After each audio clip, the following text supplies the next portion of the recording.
Hi all, ഞാൻ doctor Jobitha അപ്ഷൻ, doctor Basil's homeo ഹോസ്പിറ്റലിലെ ഗൈനക്കോളജി ഡിപ്പാർട്ട്മെൻറ്റിലെ സീനിയർ കൺസൾട്ടൻ്റാണ്. ഡോക്ടറെ, എൻ്റെ അടുത്തൊരു പേഷ്യൻറ്റ് വന്നിട്ടുണ്ടായിരുന്നു. കുട്ടിക്ക് പ്രശ്നം എന്താണെന്ന് വെച്ചാൽ ഒരു 16-year-old കുട്ടിയാണ്, പെൺകുട്ടിയാണ്. മോളുടെ പ്രശ്നം എന്താണെന്ന് വെച്ചാൽ പീരീഡ് ഒരു 3-4 മാസമായിട്ട് ഇല്ല എന്ന് പറഞ്ഞിട്ടാണ് വന്നത്. അപ്പോൾ അവർക്ക് ഒരു 12 വയസ്സായ സമയത്താണ് മെനാർക്കി, അതായത് ഫസ്റ്റ് മെൻസസ് ആയിട്ടുണ്ടായിരുന്നത്. അപ്പോൾ കുട്ടിക്ക് പിന്നീട് പീരീഡ് ഇറഗുലർ ആവുകയും പിന്നെ തുടർച്ചയായിട്ട് ഈ ഒരു പ്രശ്നങ്ങൾ വരികയും മെൻസസ് ആവാത്ത ചില മാസങ്ങൾ ഉണ്ടാവുകയൊക്കെ ചെയ്തപ്പോഴാണ് എത്തിയത്. അതിനിടയ്ക്ക് തന്നെ അവർ 1-2 സ്കാൻ എടുത്തിട്ടുണ്ട്. അതാണ് എന്നെ അത്ഭുതപ്പെടുത്തിയത്. പലപ്പോഴും കുട്ടികളിൽ ഈ പ്രായത്തിൽ ഉണ്ടാവുന്നത് ഒരു 18 വയസ്സ് വരെ, അല്ലാന്നുണ്ടെങ്കിൽ ആ ഒരു മെനാർക്കി പീരീഡ് കഴിഞ്ഞൊരു 2-3 വർഷം കുട്ടികൾക്ക് എപ്പോഴും ഒന്ന് ഈ ഒരു മെൻസ്ട്രൽ സൈക്കിളുമായിട്ട് അഡാപ്റ്റ് ചെയ്യാനുള്ളൊരു ടൈം പാരൻസും ഡോക്ടേഴ്സും കൊടുക്കണം. കാരണം അവരുടെ ഒരു റുട്ടീൻ എന്താണ്, ഇവർക്ക് ഈ മെൻസസിൻ്റെ പാറ്റേൺ എങ്ങനെയാണെന്ന് ഫിസിക്കലിയും മെൻ്റലിയും കുട്ടികൾ തിരിച്ചറിയേണ്ട ഒരു സമയമാണത്. ആ ടൈമിൽ തന്നെ വരുമ്പോൾ 2 സ്കാനായിട്ടാണ് വരുന്നത്.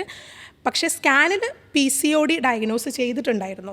അപ്പോൾ നമ്മളിപ്പോൾ ഞാൻ എപ്പോഴും പേഷ്യൻ്റ് വരുമ്പോൾ ശ്രദ്ധിക്കാറുള്ളൊരു മാറ്ററാണ്, PCOD ഉണ്ട് എന്നുണ്ടെങ്കിൽ, അല്ലെങ്കിൽ നമുക്കറിയാമല്ലോ ആ ഒരു ഏജുള്ള കുട്ടികൾ യൂഷ്വലി ഈ ഒരു കംപ്ലയിൻറ്റ്സ് PCOD കേസിൽ തന്നെയാണ് വരിക. പക്ഷേ നമ്മൾ തിരക്ക് പിടിച്ച് സ്കാൻ മക്കളെ എടുപ്പിക്കേണ്ട ആവശ്യം ഈ കേസിൽ വരുന്നില്ല. 18 years കഴിഞ്ഞിട്ട് ഈ പ്രശ്നം തുടരുകയാണെങ്കിൽ അപ്പോൾ നമ്മൾ PCODക്കോ അല്ലെങ്കിൽ PCOSന് വേണ്ടിയിട്ടോ നമ്മൾ സ്കാൻ എടുത്ത് ടെസ്റ്റ് ചെയ്യേണ്ട ആവശ്യം വരുന്നുള്ളൂ. ഓക്കെ. അപ്പോൾ ഡോക്ടറെ, നമ്മൾ പൊതുവേ ഇത് PCOD അല്ലെങ്കിൽ PCOS എന്നൊക്കെ പറയാറുണ്ട് ഈ ഒരു കണ്ടീഷനെ. പക്ഷെ പലർക്കും ഇത് സംശയമാണ്, ഇത് PCOD ആണോ PCOS ആണോ എന്നൊക്കെ.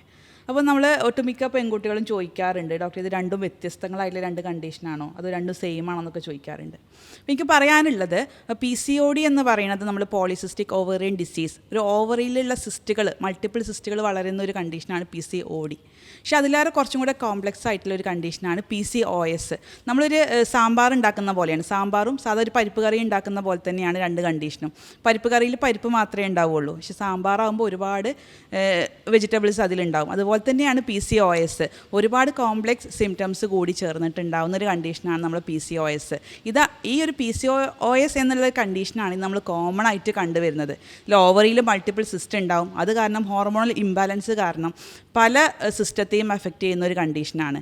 നമുക്ക് മുടി കൊഴിച്ചിലുണ്ടാവും, മുഖത്ത് രോമവളർച്ച ഉണ്ടാവുന്നുണ്ട്, അതുപോലെ തന്നെ കുട്ടികളൊക്കെ പൊണ്ണത്തടി ആവുക അല്ലെങ്കിൽ വെയിറ്റ് കൂടി വരിക, അതുപോലെ തന്നെ മെൻസ്ട്രൽ ഇറഗുലാരിറ്റീസ് വരിക, അങ്ങനത്തെ ഒരുപാട് കണ്ടീഷനുകൾ കൂടി ചേർന്നിട്ടുള്ള ഒരു കണ്ടീഷനാണ് PCOS. അതെ, പ്രത്യേകിച്ചും ഈ PCOD PCOS ഡിഫറൻസ് പലർക്കും അറിയില്ല. ഇപ്പോൾ എൻ്റെ അടുത്തൊക്കെ വരുമ്പോൾ ഒരു 3 ഡിഫറെൻറ്റ് കാറ്റഗറി ആൾക്കാരാണ് യൂഷ്വലി വരാറ്. നമ്മൾ ടീനേജ് കുട്ടികളെ കണക്കിലെടുക്കുന്ന സമയത്ത് നമുക്ക് ഈ അമിനോറി അല്ല അവരുടെ പ്രശ്നം, അത് ഡോക്ടർ ശ്രദ്ധിച്ചിട്ടുണ്ടാകും. അമിനോറി അല്ല മെയിൻ പ്രശ്നം, അവർക്ക് പീരീഡ് ആവുന്നില്ല എന്നുള്ളതൊരു വിഷയമേ അല്ല. ചിലപ്പോൾ എനിക്ക് അങ്ങനെ തോന്നാറുണ്ട്. അതിനെക്കുറിച്ച് ആ കുട്ടി പറയാറുമില്ല, കൺസേൺഡും അല്ല. അപ്പോൾ അവർ സിംറ്റംസ് പറയുന്നത് ഇതൊക്കെയാണ്, ഡോക്ടർ മുഖത്ത് നിറച്ച് കുരുക്കൾ വരികയാണ് ഇപ്പം, അതുപോലെ തന്നെ മുടി കൊഴിയാണ്, ഡോക്ടറെ ഫ്രണ്ടിൽ നിന്നാണ് മുടി പോകുന്നത്, ഇവിടെയൊക്കെ കാണുകയാണ്. അപ്പോൾ മറ്റുള്ളവർ കളിയാക്കുന്നത്, ഇപ്പം നമ്മുടെ നാട്ടിൽ ഏറ്റവും കൂടുതലുള്ളതാണല്ലോ ബോഡി ഷെയ്മിംഗ് എന്ന് പറയുന്നത്. മനുഷ്യന് പുറത്തിറങ്ങാൻ വയ്യാത്ത അവസ്ഥയാണ്. ഇടുന്ന ഡ്രസ്സ് മുതൽ നമ്മൾ ചെയ്യുന്ന ഓരോ പ്രവൃത്തിക്ക് വരെ അവർ കുറ്റം കണ്ടെത്തി, മുഖത്തിൻ്റെ ഷേപ്പ്, മൂക്കിൻ്റെ ഷേപ്പ്. അപ്പോൾ ഈ PCOD അല്ലെങ്കിൽ PCOSൽ മക്കളെ ഏറ്റവും കൂടുതൽ തളർത്തുന്ന ടീനേജ് ഗ്രൂപ്പിൽ അത് ഫിസിക്കൽ അപ്പിയറൻസിലുള്ള പ്രശ്നം തന്നെയാണ് അവർ തളർത്തുന്നത്. സെക്കൻഡ് കാറ്റഗറിയിലേക്ക് വരുമ്പോഴാണ് ആൾക്കാരിൽ മാറ്റം വരുന്നത്. ഒരു സെക്കൻഡ് കാറ്റഗറി ആൾക്കാരെന്ന് പറയുമ്പോൾ 20s അപ്പോൾ മാരേജൊക്കെ കഴിഞ്ഞ് കരിയർ സെറ്റിൽ ആയതിനു ശേഷം കുട്ടികൾക്ക് വേണ്ടി ശ്രമിക്കുമ്പോൾ, ഡോക്ടറെ 5 വർഷമായി കല്യാണം കഴിഞ്ഞിട്ട് കുട്ടികളില്ല, ആ ഒരു ഇഷ്യൂ വരുന്ന സമയത്ത് അവർക്കാണ് ഈ ഒരു അമിനോറിയ പ്രശ്നമാവുന്നത്. അപ്പോൾ അവർ പറയും കുട്ടികൾ ഉണ്ടാവുന്നില്ല. കാര്യമായിട്ടും ഇത് ഇൻഫെർട്ടിലിറ്റി എന്നൊരു സംഭവം കൂടെ ഉണ്ടാക്കുന്നുണ്ടല്ലോ. അതെ, അത് നമുക്ക് OPയിൽ തന്നെ പേഷ്യൻസ് വരുമ്പോൾ നമുക്ക് മനസ്സിലാവുന്നതാണത്. PCODയിൽ ഈ മെൻസ്ട്രൽ ഇറഗുലാരിറ്റീസ് അല്ല പ്രശ്നം ഉണ്ടാക്കുന്നത്, പ്രത്യേകിച്ച് അവരുടെ ഫിസിക്കൽ അപ്പിയറൻസ്. പ്രത്യേകിച്ച് എനിക്കൊരു എക്സാമ്പിൾ പറയാനുള്ളത്, ഒരു കുട്ടി ഉണ്ടായിരുന്നു എൻ്റെ പേഷ്യൻറ്റ്, അവർ ഫിസിക്കലി ഡിസേബിൾഡ് ആണ്, അവർക്ക് നടക്കാനോ ഇതിനൊന്നും വയ്യ, വീൽ ചെയറിലാണ് ആ കുട്ടി ഉള്ളത്. അപ്പോൾ ആ കുട്ടിക്ക് അതൊരു വിഷയമല്ല, അതിൻ്റെ ഒരു ഡിഫക്റ്റ് അതൊരു വിഷയമാവുന്നില്ല ആ കുട്ടിക്ക്. പക്ഷേ മറ്റുള്ളവരുടെ ഇടയിൽ പോകുമ്പോൾ ആ കുട്ടിക്ക് PCOD കാരണം മുഖത്ത് രോമ വളർച്ച ഉണ്ടാവുന്നുണ്ട്. അത് ആ കുട്ടിയെ വല്ലാതെ തളർത്തുന്നുണ്ട്, അത് ചിലപ്പോൾ ഡിപ്രഷനിലേക്ക് വരെ ആ കുട്ടി എത്തിക്കുന്നുണ്ട്. ആ ഒരു അവസ്ഥ, അല്ലെങ്കിൽ മുടിയിൽ താടിയിൽ രോമം വളരുന്നത്, പ്രത്യേകിച്ച് ഫേസിലൊക്കെ രോമവളർച്ച ഉണ്ടാകുന്നത് ആ കുട്ടിയെ വല്ലാതെ തളർത്തിയിട്ട് അതൊരു സൈക്യാട്രിക് കണ്ടീഷനിലേക്ക് പോകുന്നൊരു അവസ്ഥ വരെ വന്നിട്ടുണ്ട്. അപ്പോൾ ഇത്തരത്തിലൊരു ബോഡി ഷെയ്മിങ് ആണ് ഇത്തരം കുട്ടികൾക്കൊക്കെ വല്ലാതൊരു പ്രശ്നം ഉണ്ടാക്കുന്നത്. അത് നമ്മൾ നിത്യേന കണ്ടുവരുന്നതാണ് പെൺകുട്ടികളിൽ. മാത്രമല്ല ഇതൊരു സെക്കൻഡറി പാർട്ടും കൂടിയാണ്. ഇപ്പോൾ അമിനോറിയ കഴിഞ്ഞ് മേജർ ഫിസിക്കൽ സിംറ്റം കഴിഞ്ഞ് കഴിയുമ്പോൾ പിന്നെ ഈ മുഖത്ത് രോമം വളരുക, അല്ലെങ്കിൽ കക്ഷങ്ങളിൽ, കഴുത്തിൽ, തൊടയുടെ ഇടുക്കിൽ ഇവിടെയൊക്കെ കറുപ്പ് നിറം വരിക, ഇതൊക്കെ മാരേജ് അടുക്കുന്ന ഒരു കുട്ടീനെ സംബന്ധിച്ച് കൺസേണിങ് ആണ്. അപ്പം മറ്റൊരാളായിട്ട് ലൈഫ് ഷെയർ ചെയ്യേണ്ടി വരുമ്പോൾ സ്വാഭാവികമായിട്ട് ശരീരത്തിൽ ഉണ്ടാവുന്ന പാടുകളാണെങ്കിലും കറുത്ത നിറവ്യത്യാസങ്ങളാണെങ്കിലും മുടിപൊഴിച്ചിലാണൊക്കെ അവർ വളരെയധികം കൺസേൺഡ് ആയിരിക്കും. പിന്നെ ഈ സെക്കൻഡ് കാറ്റഗറിയിൽ ഇപ്പോൾ ഈ ഓവുലേഷൻ, ഞാൻ പറഞ്ഞല്ലോ ഇൻഫെർട്ടിലിറ്റിയുടെ കാര്യം പറഞ്ഞപ്പോൾ, ഈ ഓവുലേഷൻ്റെ തകരാറ് തന്നെയാണ് മേജറായിട്ടും കുട്ടികൾ ഉണ്ടാവാതിരിക്കാനുള്ളൊരു കാരണം. അപ്പോൾ അത് PCOD അല്ലെങ്കിൽ PCOS, ഇപ്പം നമ്മൾ പറഞ്ഞു രണ്ടും ഡിഫറെൻ്റ് ആണ്. അതിൽ ഈ PCOS എന്ന് പറയുന്നതാണ് മേജറായിട്ടും പ്രശ്നം ഉണ്ടാക്കുന്നത്.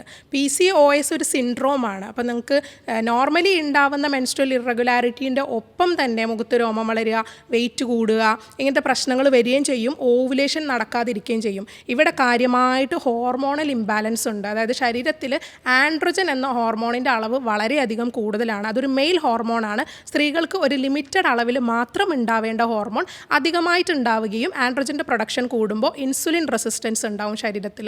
ഇൻസുലിൻ റെസിസ്റ്റൻസ് എന്ന് പറയുമ്പോൾ ഇൻസുലിൻ്റെ അളവ് ശരീരത്തിൽ കൂടി വരിക.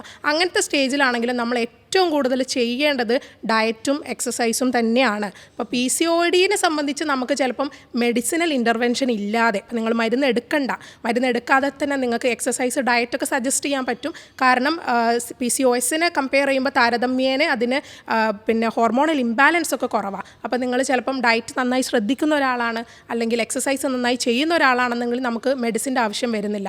ബട്ട് PCOSന് ഹോർമോണൽ ഇംബാലൻസ് ഉള്ള കേസിലാണെങ്കിൽ നമ്മൾ തീർച്ചയായിട്ടും മെഡിസിനൽ ഇൻ്റർവെൻഷൻ അവിടെ വരണം. എങ്കിൽ മാത്രമേ സിംറ്റം ബെറ്റർ ആവുള്ളൂ. എല്ലാ കംപ്ലയിൻസും, ഇപ്പോൾ ഈ സെക്കൻഡറി ആയിട്ട് വന്നിട്ടുള്ള എല്ലാ സിംറ്റംസും അതിൽ നിന്ന് പോവുകയുള്ളൂ. ഡോക്ടറെ, നമുക്കൊരു എക്സാമ്പിൾ, ഒരു കേസ് വന്നിട്ടുണ്ടായിരുന്നു OP-യിൽ. പൊതുവേ നമ്മൾക്ക് പറയാറുണ്ട് കുറച്ച് വെയിറ്റ് കൂടുതലുള്ള കുട്ടികളിലാണ് ഇത് കണ്ടുവരുന്നതെന്ന് പറയാറുണ്ട്. പക്ഷേ വെയിറ്റ് കുറഞ്ഞ കുട്ടികളിലും ഇത് കാണുന്നുണ്ട്. പ്രത്യേകിച്ച് ഹോസ്റ്റലുകളിലൊക്കെ താമസിക്കുന്ന പെൺകുട്ടികൾ. അതെ. പ്രത്യേകിച്ച് നമുക്ക് ഹോസ്റ്റലുകളിലൊക്കെ താമസിക്കുന്ന കുട്ടികൾ എന്ന് പറയുമ്പോൾ അവരുടെ ഭക്ഷണക്രമത്തിലൊക്കെ വ്യത്യാസം ഉണ്ടാവും. അതുപോലെ തന്നെ ഉറക്കം നമുക്കൊരു ഇമ്പോർട്ടൻ്റ് ആയിട്ടുള്ള റീസൺ ആണ് ബിഹൈൻഡ് PCOD. അപ്പോൾ ഉറക്കം എന്ന് പറയുമ്പോൾ രാത്രി ലേറ്റ് ആയിട്ടായിരിക്കും കിടക്കുന്നുണ്ടാവുക, രാവിലെ കുറേ ലേറ്റ് ആയിട്ടായിരിക്കും എണീക്കുന്നുണ്ടാവുക. അപ്പോൾ റെഗുലർ ഒരു സ്ലീപ്പ് സൈക്കിൾ ഇല്ലാത്തത് കൊണ്ട് തന്നെ ഇത്തരത്തിലുള്ള കുട്ടികൾക്ക് വളരെ ചാൻസ് കൂടുതലാണ് ഈ PCOS ഉണ്ടാവാൻ.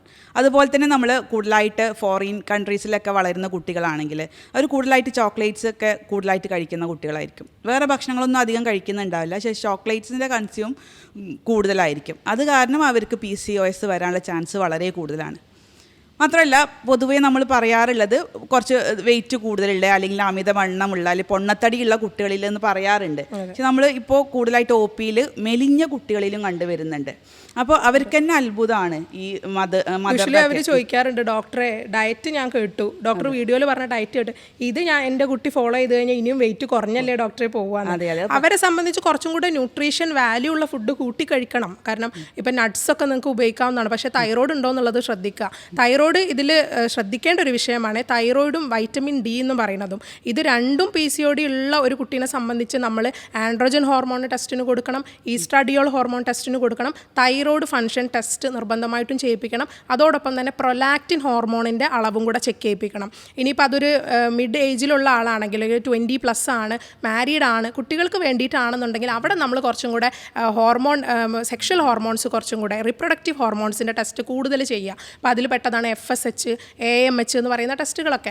അതും കൂടെ ആഡ് ചെയ്തിട്ട് നമുക്ക് ഓവറിൻ റിസർവ് എത്രയാണ്, കുട്ടിയുടെ ആളുടെ ഓവറിയിൽ എത്ര അണ്ടങ്ങൾ ബാക്കിയുണ്ട്, ഇതെല്ലാം അറിയേണ്ടത് ഫെർട്ടിലിറ്റിയുടെ കാര്യം വരുമ്പോഴാണ്. അല്ലാതെ ഒരു ടീനേജ് കുട്ടിയിലാവുമ്പോൾ നമ്മൾ നിർബന്ധമായിട്ടും മെയിൽ ഹോർമോൺ, അതുപോലെ ഫീമെയിലിൽ കാണുന്ന ഈസ്ട്രാഡിയോൾ ഹോർമോണൊക്കെ എത്ര അളവിലുണ്ട് എന്നുള്ളത് ചെക്ക് ചെയ്യേണ്ടതാണ്. ഒപ്പം വിറ്റാമിൻ ഡിക്ക് ഒരുപാട് ഇമ്പോർട്ടൻസ് ഉണ്ട് ഇതിൽ.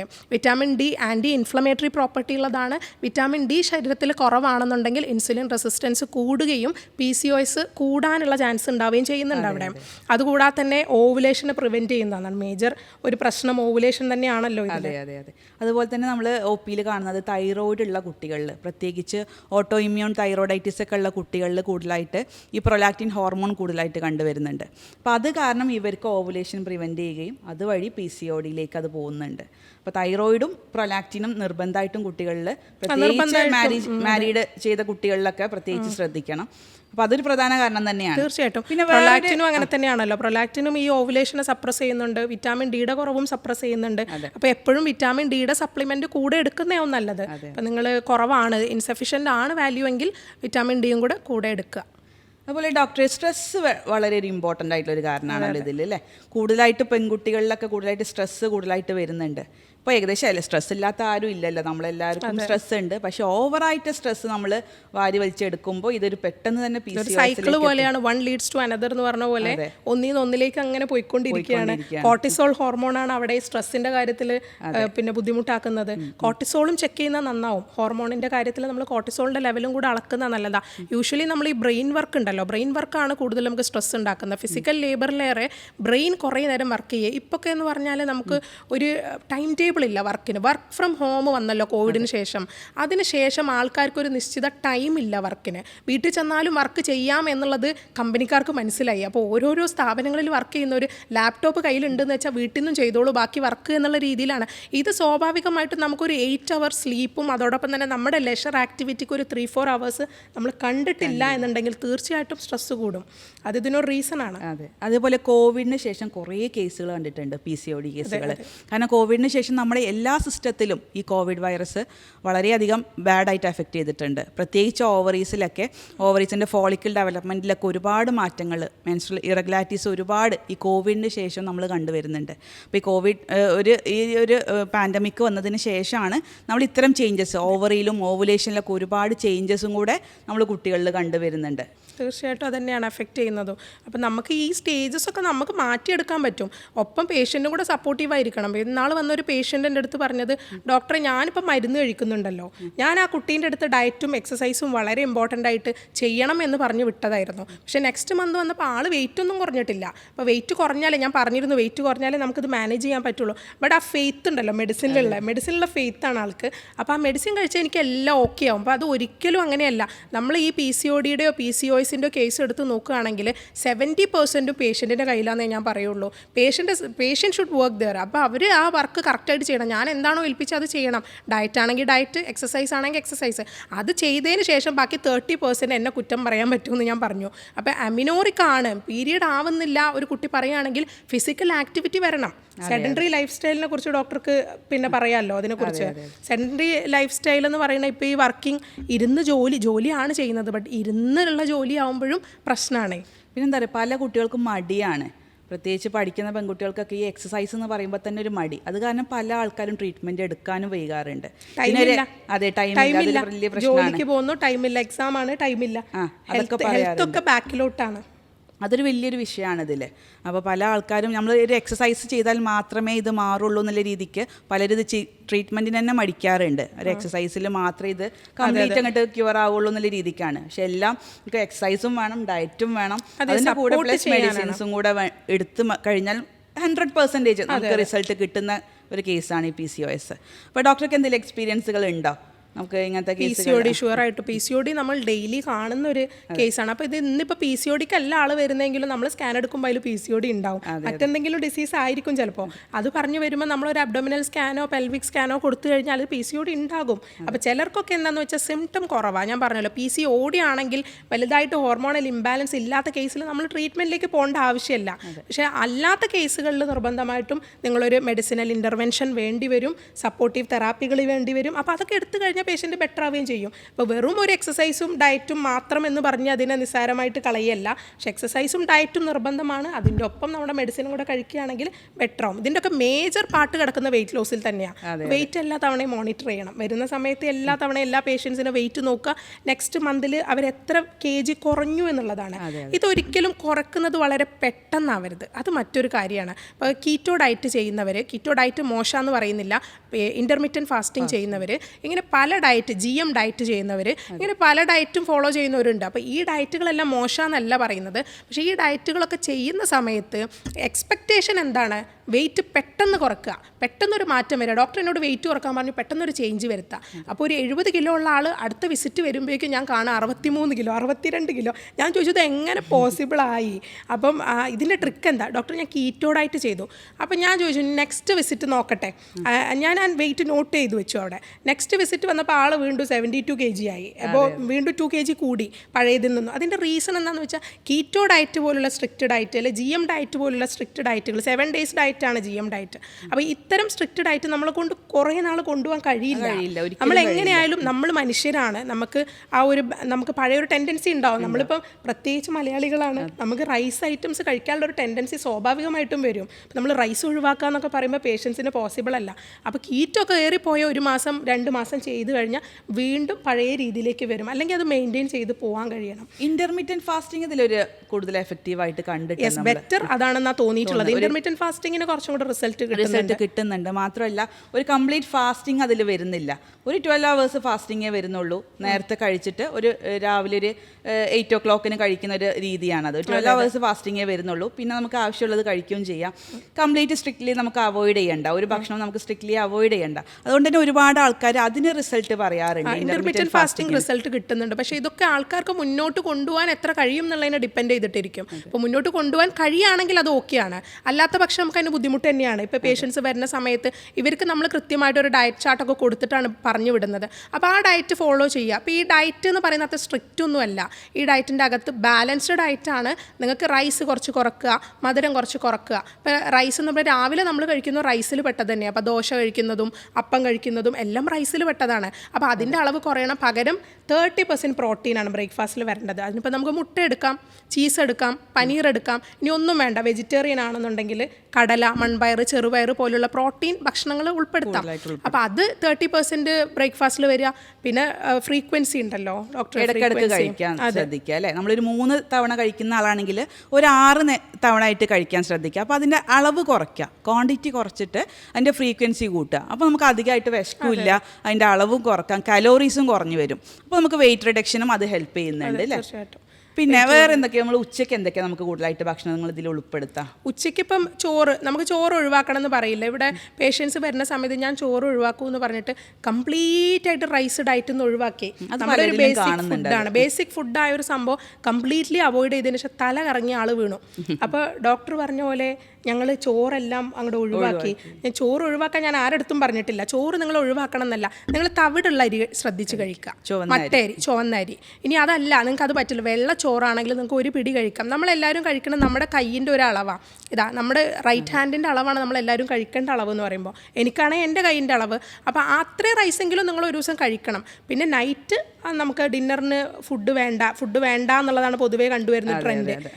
ഡിന്നർ കഴിക്കാറേ ഇല്ല. അതൊന്നും ചോദിക്കുമ്പോൾ വളരെയധികം സന്തോഷമുണ്ട്. ഡോക്ടർ ഞാൻ ഡിന്നർ കഴിക്കാറേ ഇല്ല, ബ്രേക്ക്ഫാസ്റ്റ് ആണെങ്കിൽ ലേറ്റുമാണ്.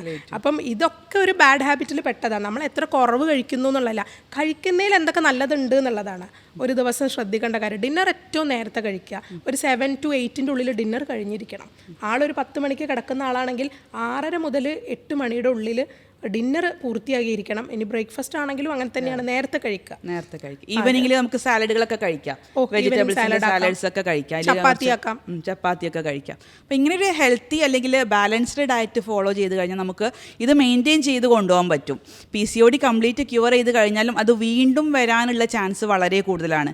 പല ആൾക്കാരും ഇത് 100% ഒരു പ്രാവശ്യം മാറിക്കഴിഞ്ഞു. നമ്മുടെ അടുത്ത് വരുന്ന പല ആൾക്കാർക്കും ഒരു 6 months ഉള്ളിൽ ഇതിൽ റിസൾട്ട് കിട്ടുന്നുണ്ട്. അപ്പോൾ റിസൾട്ട് കിട്ടിയ പലരും പഴയതിലേക്ക് പിന്നെയും പോവാറുണ്ട്. അപ്പോൾ അതൊരിക്കലും ചെയ്യരുത്. അപ്പം നമ്മൾ ഇങ്ങനെ ഒരു ഹെൽത്തി മെയിൻറ്റെയിൻഡ് ആയിട്ടുള്ള ഒരു ഹെൽത്തി ഡയറ്റ് ഫോളോ ചെയ്ത് കഴിഞ്ഞാൽ നമുക്കൊരിക്കലും വരില്ല, PCOS വരില്ല. പലരും ഇത് വീണ്ടും പഴയ രീതിയിലേക്ക് പോയി ഒക്കെ ഭക്ഷണക്രമം താളം തെറ്റാറുണ്ട്, പിന്നെ വെള്ളം തീരെ എടുക്കാറില്ല, അങ്ങനെ ഒരുപാട് അൺഹെൽത്തി ഹാബിറ്റ്സ് ഫോളോ. എനിക്കൊരു പേഷ്യൻ്റ് ഉണ്ടായിരുന്നു ഡോക്ടറെ, അത് പക്ഷേ PCOD അല്ല, കംപ്ലൈൻറ്റ് മെയിൽ പേഷ്യൻ്റാണ്. ഞാൻ ആളുടെ അടുത്ത് പറഞ്ഞു, ഡയബറ്റിക് ആണ് ആൾ. ഞാൻ ആളുടെ അടുത്ത് പറഞ്ഞു റൈസ് പിന്നെ റൈസാണ് രാത്രിയും കഴിക്കുന്നത്, റൈസ് രാത്രി വേണ്ട, ഒഴിവാക്കാൻ പറഞ്ഞു. പകരം എന്ത് കഴിക്കാൻ ഡോക്ടർ ചോദിച്ചു. വേണ്ട എന്നുള്ള ഡോക്ടർമാർ വേഗം പറയുമല്ലോ, എന്ത് കഴിക്കണം ഡോക്ടർ? ഞാൻ പറഞ്ഞു ചപ്പാത്തി കഴിച്ചോളൂ. ആൾ വന്നു, ഷുഗർ ടെസ്റ്റ് ചെയ്തു, ഷുഗർ അതുപോലെ തന്നെ ഉണ്ട്. അപ്പോൾ ഞാൻ ചോദിച്ചു എന്തൊക്കെയാണ് കഴിച്ചത്. അപ്പോൾ ചോറ് അത്യാവശ്യം നന്നായിട്ട് ഡിന്നറിന് കഴിക്കുന്ന ഒരാൾ 9 ചപ്പാത്തിയാണ് രാത്രി കഴിക്കുന്നത്. അപ്പം ഞാൻ പറഞ്ഞു ഒരിക്കലും നമ്മൾ ഈ ഗ്ലൈസീമിക് ഇൻഡെക്സ് എന്ന് പറഞ്ഞൊരു സംഭവം, ഹൈ ഗ്ലൈസീമിക് ഇൻഡെക്സ് ഉള്ള ഫുഡിൽ പെട്ടതാണ് ഈ ചോറ് എന്ന് പറയുന്നത്.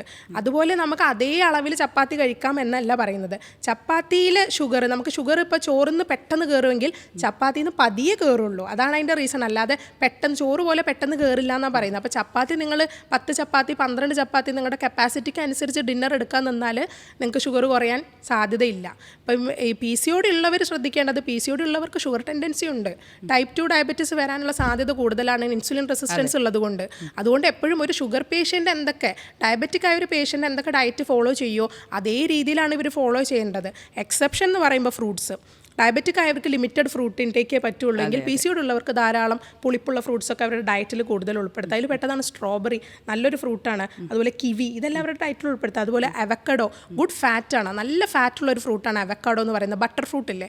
അപ്പോൾ അത് ഡയറ്റിൽ ഉൾപ്പെടുത്തുന്നത് നല്ല. അപ്പോൾ ഇത്തരം പുളിപ്പുള്ള ഫ്രൂട്ട്സ് പ്രിഫറബിളി സെലക്ട് ചെയ്തിട്ട് കഴിക്കാൻ ശ്രദ്ധിക്കുക PCOD ഉള്ള കുട്ടികൾ. അതുപോലെ കലോറീസ് വളരെ കുറവുള്ള ഭക്ഷണങ്ങൾ പ്രത്യേകിച്ച് ഇവർ ഡയറ്റിൽ ഉൾപ്പെടുത്താൻ ശ്രദ്ധിക്കുക. പ്രത്യേകിച്ച് എഗ്ഗ്, നമ്മുടെ മുട്ടയിൽ കലോറീസ് വളരെ കുറവാണ്. അതുപോലെ ഹെൽത്തി ഫാറ്റും കൂടിയാണ് അതിൽ മുട്ടയുടെ മഞ്ഞയിലുള്ളത്. മാറ്റി വെക്കുന്ന ഒരു സാധനമാണ്. അതെ, മുട്ട ഫുള്ളായിട്ട് ഒഴിവാക്കാറുണ്ട്. പക്ഷെ അതിൽ കലോറീസ് വളരെ കുറവാണ്. അപ്പം അത്രയും കുറവുള്ളത് കൊണ്ട് തന്നെ നമുക്ക് ധൈര്യമായിട്ട് PCOS പേഷ്യൻസിൽ ഉപയോഗിക്കുന്ന ഒന്നാണ് ഈ മുട്ട എന്ന് പറയുന്നത്. അതുപോലെ തന്നെ നമുക്ക് ഒലീവ് ഓയിൽ, ഒലീവിൻ്റെ കായ, അത് നല്ലതാണ്. അതുപോലെ തന്നെ കൂടുതലായിട്ട് ഹെൽത്തി omega-3 ഫാറ്റി ആസിഡ്സ് അടങ്ങിയിട്ടുള്ള നമ്മൾ കൂടുതലായിട്ട് നട്ട്സുകൾ, നമ്മൾ ബദാം, വാൾനട്ട് ഒക്കെ ഒരു മിതമായിട്ടുള്ള രീതിയിൽ നമുക്ക് ഉപയോഗിച്ച് കൊണ്ടുപോകാം. അതുപോലെ തന്നെ നമുക്ക് ഉപയോഗിക്കാവുന്ന ഒന്നാണ് നമ്മുടെ കൂടുതലായിട്ടുള്ള ഫാറ്റ് അടങ്ങിയിട്ടുള്ള ഫിഷുകൾ, മീനുകളില്ല, അയില, മത്തി പോലെയുള്ള ഫിഷുകൾ കൂടുതലായിട്ട് ഉപയോഗിക്കാൻ ശ്രദ്ധിക്കുക. അതൊക്കെയാണ് കൂടുതലായിട്ട് ഒരു ഡയറ്റിൽ ഇൻക്ലൂഡ് ചെയ്യേണ്ടത്. നമ്മളെപ്പോഴും ഒരു നട്ട്സ് ആയാലും അല്ലെങ്കിൽ മറ്റ് ഭക്ഷണ വസ്തുക്കളായാലും ഒക്കെ ഒരു ലിമിറ്റഡ് ക്വാണ്ടിറ്റീസിൽ ഉപയോഗിക്കുക. ഒക്കെ വാരി വലിച്ച് കഴിക്കുന്നതിന് പകരം ഒക്കെ ലിമിറ്റഡ് ആയിട്ട് ഉപയോഗിച്ച് കഴിഞ്ഞാൽ നമുക്ക് വളരെ ഹെൽത്തി ആക്കിയിട്ട് ഇതിൻ്റെ ഈ ഒരു കണ്ടീഷനെ നമുക്ക് കൺട്രോൾ ചെയ്ത് കൊണ്ടുപോകാൻ പറ്റും. ഒരു പേഷ്യൻ്റ് എൻ്റെ അടുത്ത് വന്നപ്പോൾ, ഒരു കുട്ടിയാണ്, അവൾ വരുന്ന സമയത്ത് ഒട്ടും ഇൻട്രസ്റ്റഡ് അല്ല കേട്ടോ, മെഡിസിൻ കഴിക്കില്ല. ഉമ്മ ആദ്യം എൻ്റെ അടുത്ത് പറഞ്ഞു ആൾ മെഡിസിനൊന്നും കഴിക്കാൻ വലിയ താല്പര്യമുള്ള കുട്ടിയല്ല. അപ്പോൾ വന്ന് കയറിയപ്പം പിന്നെ ഞാൻ എക്സസൈസ് ഡയറ്റ് പറയുന്നു, മുഖമൊക്കെ അങ്ങോട്ട് മാറി. ഇനിയിപ്പോൾ ഇതൊക്കെ ചെയ്യണമല്ലോ, അപ്പോൾ എനിക്ക് പഠിക്കാനൊക്കെ ഉണ്ടെന്ന് പറഞ്ഞു എൻ്റെ അടുത്ത്. അപ്പോൾ ഞാൻ പറഞ്ഞു മോള് പഠിച്ചോ, അപ്പോൾ എപ്പോഴെങ്കിലും സമയം കിട്ടുമ്പോൾ പിന്നെ എക്സസൈസൊക്കെ കുറച്ചൊന്ന് ശ്രദ്ധിച്ചാൽ മതി.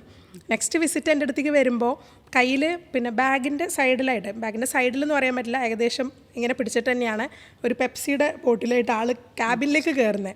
ചോദിച്ചത് നീ കുടിച്ചാണോ ഇത്രയും? അപ്പോൾ പറഞ്ഞു ഞാൻ വരുന്ന വഴി ഫുഡ് കഴിച്ചപ്പോൾ പിന്നെ മേലെ കുടിച്ചതാണ്. അപ്പം ഈ ക്യാൻഡ് ഫുഡ് ഭയങ്കര, നമ്മളിപ്പോൾ ഒരു ക്യാൻഡ് പിന്നെ ഡ്രിങ്കിനെ കാണേണ്ടത്, ഇപ്പോൾ ഈ എയറേറ്റഡ് ഡ്രിങ്ക്സിനെ, കാർബണേറ്റഡ് ഡ്രിങ്ക്സിനെ കാണേണ്ടത് ശരിക്കും നിങ്ങൾ പഞ്ചസാര അട്ടിക്ക് വെച്ച പോലെ തന്നെയാണ് കാർബണേറ്റഡ് ഡ്രിങ്ക്സ് എന്ന് പറയുന്നത്. നിങ്ങൾ ഒരു ഗ്ലാസ് എടുത്താൽ ഒരു ഗ്ലാസ് പഞ്ചസാരയാണത്.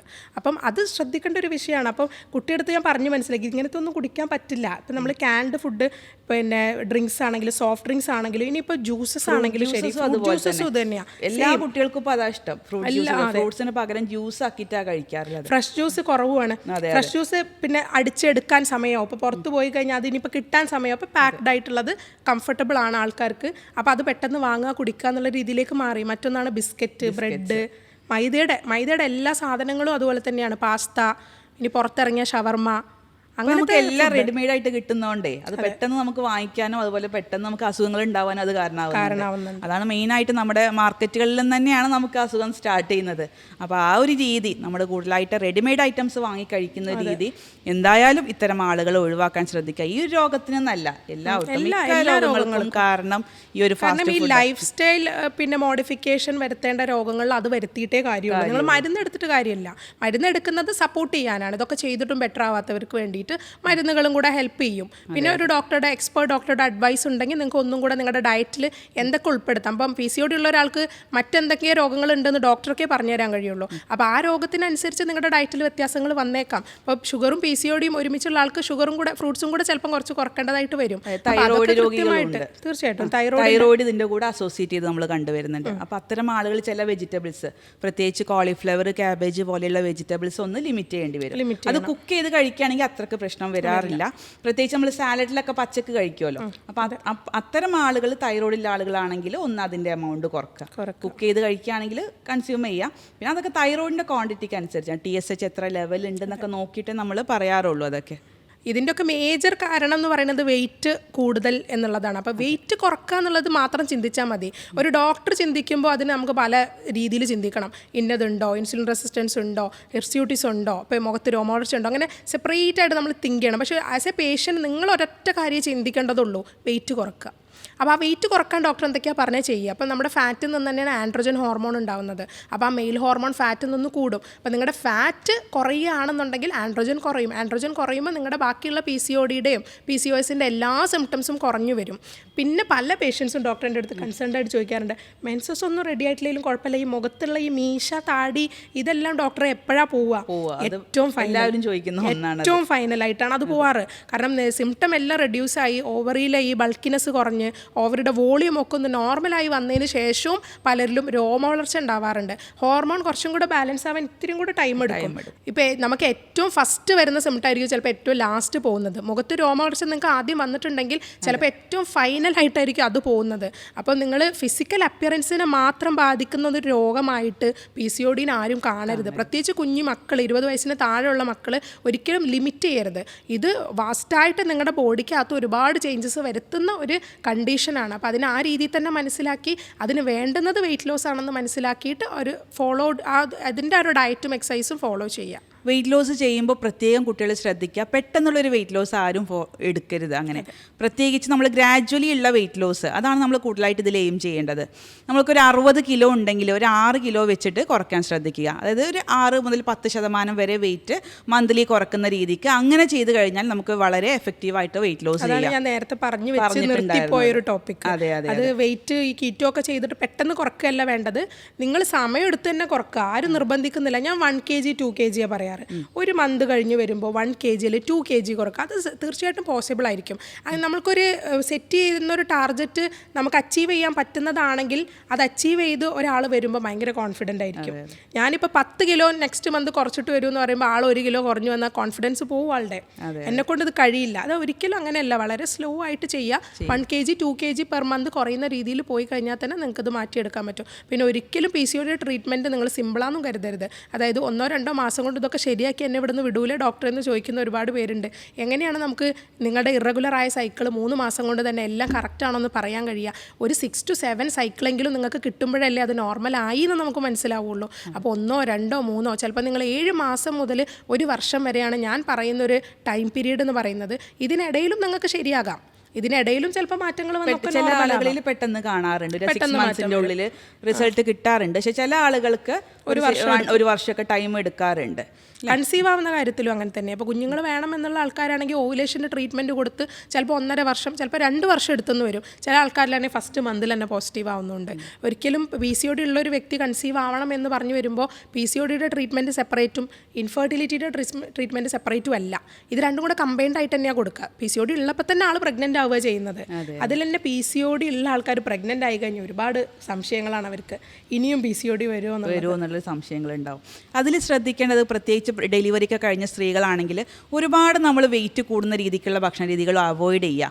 പ്രത്യേകിച്ച് നമ്മുടെ നാട്ടിൻപുറത്തൊക്കെ ഉണ്ടാവും ഒരുപാട് കഷായവും ലേഹിയൊക്കെ കഴിച്ച് വളരെയധികം വെയിറ്റ് കൂട്ടുന്ന ഒരു രീതിയുണ്ട്. അത് നിർബന്ധമാണ് അവിടെ നാട്ടിൻപുറത്തൊക്കെ, പ്രത്യേകിച്ച് ഉമ്മമാരൊക്കെ നിർബന്ധമാണ് അത് വെയിറ്റ് കൂടണം എന്നുള്ളത്. ആ ഒരു രീതി നമ്മൾ കട്ട് ചെയ്തിട്ട് 40-90 ദിവസത്തെ ആയുർവേദ ചികിത്സകൾ അതൊക്കെ കൂടി വെയിറ്റ് ഓവർ വെയിറ്റ് ആവുകയാണ്. ആ ഒരു രീതി കുറച്ചിട്ട് അല്ലെങ്കിൽ ഒഴിവാക്കിയിട്ട് ഒരു ഹെൽത്തി ഡയറ്റ് അല്ലെങ്കിൽ ഹെൽത്തി വെയിറ്റ് മെയിൻറ്റെയിൻ ചെയ്ത് കൊണ്ടുപോകുകയാണെങ്കിൽ നമുക്ക് ഭാവിയിൽ സെക്കൻഡ് ഡെലിവറി 3rd ഡെലിവറി ഒക്കെ കഴിഞ്ഞാലും നമുക്ക് PCOS പറയുന്ന റീസണാ രസം പാല് കുറഞ്ഞു പോകുന്നുള്ളതാണ് പറയുന്ന റീസൺസ്. അപ്പം ആയുർവേദ മെഡിസിൻസ് ചിലതൊക്കെ വളരെ എഫക്റ്റീവായിട്ട് തന്നെ നമുക്ക് യൂസ് ചെയ്യാൻ പറ്റുന്നതാണ്. പക്ഷെ അതൊക്കെ ഒരു ലിമിറ്റഡ് എമൗണ്ടിൽ, നമ്മൾ അതിനെ മാത്രം ഡിപ്പെൻഡ് ചെയ്തുകൊണ്ട് ജീവിക്കരുത്. അതൊരു സപ്പോർട്ടീവായിട്ട് കുറഞ്ഞ എമൗണ്ടുകളിൽ നമ്മൾ എടുക്കുന്നതിന് പ്രശ്നങ്ങളൊന്നുമില്ല. പക്ഷെ അത് മാത്രം കഴിച്ച് വണ്ണം കൂടുക, പിന്നീട് ആ വണ്ണം കുറയ്ക്കാനാണ് ഹോസ്പിറ്റലിൽ എത്താറ്. പിന്നെ ഈ PCODയുടെ കാര്യം പറഞ്ഞപ്പോൾ വൺസ് നിങ്ങൾ പ്രഗ്നൻ്റ് ആയിക്കഴിഞ്ഞാൽ നിങ്ങളുടെ PCOD മാറി. അങ്ങനെ തന്നെയാണ് നിങ്ങൾ കരുതുന്നത്. നിങ്ങളുടെ PCOD മാറി, പീരീഡ് നിങ്ങൾക്ക് പിന്നെ പ്രഗ്നൻസിയിൽ ഉണ്ടാവുന്നില്ല. അതിനുശേഷം കുഞ്ഞുണ്ടായതിനു ശേഷം നിങ്ങൾക്ക് റെഗുലർ പീരീഡ് ആയിരിക്കും വരുന്നത്. അൺടിൽ നിങ്ങൾ ലാക്ടേഷൻ സ്റ്റോപ്പ് ചെയ്യുന്നവരെ, കുഞ്ഞിൻ്റെ ഫീഡിങ് നിർത്തിക്കഴിഞ്ഞാൽ PCOD റിട്ടേൺ ചെയ്യാനുള്ള ഹയർ ചാൻസസ് ആണ്. അപ്പോൾ കുഞ്ഞിനെ ഫീഡ് ചെയ്യുന്ന ടൈം അത്രയും നിങ്ങൾക്ക് അറിയാം, നിങ്ങളിപ്പോൾ ഓക്കെയാണ്, നോർമലാണ്, PCOD ഇല്ല, PCOSും ഇല്ല. ബട്ട് ആഫ്റ്റർ ദാറ്റ് നമ്മൾ കുറച്ചും കൂടെ കെയർഫുൾ ആയിരിക്കണം. എങ്കിൽ മാത്രമേ നമുക്കതിനെ ടാക്കിൾ ചെയ്യാൻ പറ്റുള്ളൂ. അപ്പോഴാണല്ലോ സെക്കൻഡറി ഇൻഫെർട്ടിലിറ്റിയുടെ പ്രശ്നം വരുന്നത്. ഒട്ടുമിക്ക സ്ത്രീകളിലും അത് പറയാറുണ്ട്. ഫസ്റ്റ് ഡെലിവറി കഴിഞ്ഞ് പിന്നെ ഒരു ചെറിയൊരു ബുദ്ധിമുട്ട് പറയാറുണ്ട് പ്രഗ്നൻ്റ് ആവാനൊക്കെ. PCOD കാരണം വീണ്ടും അത് പ്രഗ്നൻ്റ് ആവാനൊക്കെ ഒരു ബുദ്ധിമുട്ട് സ്ത്രീകൾ പറയാറുണ്ട്. കൂടുതൽ കേസുകൾ അങ്ങനെ വരുന്നുണ്ടല്ലോ അല്ലേ?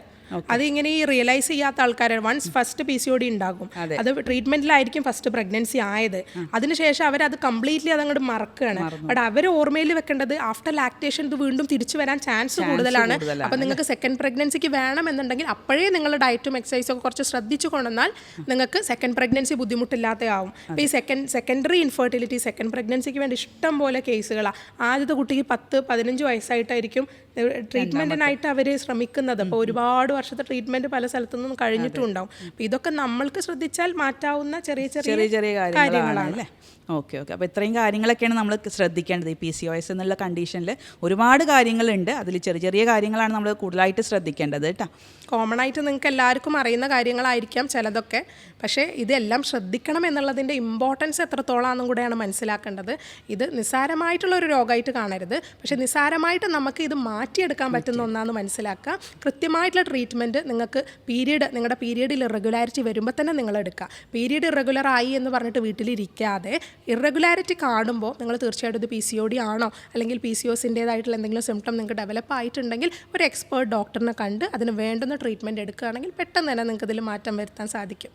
പിന്നെ നമ്മുടെ ഈ PCOS എന്നുള്ള കണ്ടീഷനിൽ ഒരുപാട് രക്ഷിതാക്കൾ ശ്രദ്ധിക്കേണ്ട ഒരു കാര്യം എന്ന് പറയുന്നത്, പെൺകുട്ടികൾക്ക് പ്രത്യേകിച്ച് നമ്മൾ ചെറിയ പ്രായത്തിലുള്ള പെൺകുട്ടികളൊക്കെ ആണെങ്കിൽ അവരുടെ മെൻസ്ട്രൽ ഇറഗുലാരിറ്റീസ് എന്തെങ്കിലും ഉണ്ടോ എന്ന് നമ്മൾ പ്രത്യേകിച്ച് ചോദിച്ചറിയാം. പല പെൺകുട്ടികളും ഇത് പറയാറില്ല, വീട്ടിൽ പറയാറില്ല, അല്ലെങ്കിൽ അവർ തമ്മിലൊരു ഓപ്പൺ കമ്മ്യൂണിക്കേഷൻ നടക്കാറില്ല. അത് കാരണം ഇവർക്ക് അമ്മമാർക്ക് കുട്ടികളെ കുറിച്ച് അറിയുണ്ടാവില്ല, കുട്ടികൾ പറയാൻ പേടിയായിരിക്കും. അങ്ങനത്തെ ഒരുപാട് കണ്ടീഷൻസ് കാണാറുണ്ട്. അപ്പോൾ അത്തരം ആളുകൾ അല്ലെങ്കിൽ വീട്ടിലൊരു ഓപ്പൺ കമ്മ്യൂണിക്കേഷൻ കുട്ടികളും അല്ലെങ്കിൽ അമ്മമാരും തമ്മിലൊരു ഓപ്പൺ കമ്മ്യൂണിക്കേഷൻ കൊണ്ടുവരിക. അവർക്ക് എന്തെങ്കിലും മെൻസസിലുള്ള പ്രശ്നങ്ങൾ അല്ലെങ്കിൽ പുറമേക്ക് എന്തെങ്കിലും സെക്ഷൽ സെക്കൻഡറി ക്യാരക്ടേഴ്സിൽ എന്തെങ്കിലും ബുദ്ധിമുട്ടുകളൊക്കെ ഉണ്ടെങ്കിൽ അത് പ്രത്യേകം തിരിച്ചറിഞ്ഞിട്ട് അതിനൊരു ട്രീറ്റ്മെൻറ്റ് പ്രത്യേകം കൊടുക്കാൻ ശ്രദ്ധിക്കുക. പലരും ഇത് കല്യാണം കഴിഞ്ഞിട്ടൊക്കെ അല്ലെങ്കിൽ ഭർത്താവിൻ്റെ കൂടെയൊക്കെ ജീവിക്കുമ്പോഴൊക്കെ ആയിരിക്കും ഇത്തരം ബുദ്ധിമുട്ടുകൾ കണ്ടുവരിക. അത് ആദ്യമേ കണ്ടെത്തിയിരുന്നെങ്കിൽ വളരെ എഫക്റ്റീവായിട്ട് നമുക്ക് ട്രീറ്റ്മെൻറ്റ് കൊടുക്കാം. നമ്മുടെ ഹോമിയോപ്പതിയിലുള്ള ഒരു പ്രത്യേക ചികിത്സാ രീതിയിലൂടെയൊക്കെ നമ്മൾ ഒരുപാട് വളരെ എഫക്റ്റീവായിട്ട് ഇത്തരം കേസുകൾ ട്രീറ്റ്മെൻറ്റ് ചെയ്ത് കൊണ്ടുവരുന്നുണ്ട്. ഒരു 6 മാസം മുതൽ 1 വർഷം വരെയുള്ള ഒരു കാലയളവ് കൊണ്ട് തന്നെ നമുക്ക് വളരെ എഫക്റ്റീവായിട്ട് ഇത് ചികിത്സിച്ച് മാറ്റാവുന്നത് ഒരു രോഗം തന്നെയാണ് PCOS. 100% നമുക്ക് റിസൾട്ട് കിട്ടുന്നുണ്ട്. അത് വീണ്ടും വരാതിരിക്കണമെങ്കിൽ നിങ്ങൾ ഒരുപാട് കാര്യങ്ങൾ ശ്രദ്ധിച്ചിരിക്കണം. ഇത്തരം കാര്യങ്ങൾ ശ്രദ്ധിച്ചാൽ മാത്രമേ നമുക്ക് വീണ്ടും റിവേഴ്സിബിൾ ആവാത്ത കണ്ടീഷനിലേക്ക് അത് പോകാൻ പറ്റുള്ളൂ. അപ്പോൾ അത്തരം കാര്യങ്ങൾ പ്രത്യേകം ആൾക്കാർ ശ്രദ്ധിക്കുക, പ്രത്യേകിച്ച് പെൺകുട്ടികളുള്ള അമ്മമാർ പ്രത്യേകിച്ച് അത് ശ്രദ്ധിക്കുക. അപ്പോൾ ഇത്തരം കാര്യങ്ങളൊക്കെയാണ് നമ്മൾ പറയാൻ ഉദ്ദേശിച്ചിട്ടുള്ളത്. അപ്പോൾ ഇതുമായി ബന്ധപ്പെട്ട് എന്തെങ്കിലും സംശയങ്ങളുണ്ടെങ്കിൽ നിങ്ങൾക്ക് താഴെ കാണുന്ന വാട്സപ്പ് നമ്പറിലൊക്കെ ബന്ധപ്പെടാവുന്നതാണ്. ഇനി നേരിട്ട് വരാൻ ബുദ്ധിമുട്ടുള്ള ആളുകൾക്ക് ഓൺലൈൻ കൺസൾട്ടേഷൻ സൗകര്യവും നമ്മൾ ചെയ്തു കൊടുക്കുന്നുണ്ട്. ഞാൻ ഡോക്ടർ ജോബിത അപ്ഷൻ, ഡോക്ടർ ബാസിൽസ് ഹോമിയോ ഹോസ്പിറ്റലിലെ ഗൈനക്കോളജി ഡിപ്പാർട്ട്മെൻറ്റിലെ സീനിയർ കൺസൾട്ടൻ്റാണ്. ഞാൻ doctor Shahala, doctor Basil's homeo ഹോസ്പിറ്റലിലെ സീനിയർ കൺസൾട്ടൻ്റാണ്.